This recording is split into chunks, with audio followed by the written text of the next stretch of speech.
Septembri keskpaik on nüüd siis läbi ja meil oli täna öösel juba kuskil +6-7 kraadi. Noh, inglitele veel see ei tee mitte midagi. Noh, ütleme esimene õhtu ei ole hull, ühe päeva nad elavad üle siukse temperatuuriga. Elavad üle ka 2-3 päeva, sellepärast et keldri temperatuur on ju ka tegelikult kuskil 6 kraadi, aga seal nad ju ka ei kasva. See tähendab siis seda, et kui teil on veel lilled õues, esimene asi, mida teha, on eemaldage alt alus, kus vesi on peal, sellepärast et muld saaks hakata läbi kuivama. Kui muld on kuiv, siis ei tee talle see külm veel mitte midagi.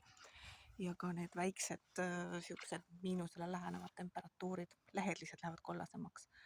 Aga kõige hullem on, kui vars ja tüvi, need kõik saavad selle niiskuse endale. Kui on külm, taim ei kasva enam. Kui on külm, taim ei tarbi ka enam vett. Nii et vaikselt loobuge igasugusest vee kogumisest ja taime jootmisest. Nii et las ta olla nüüd selline, nagu ta on. Ja varsti hakkame neid sisse tõstma.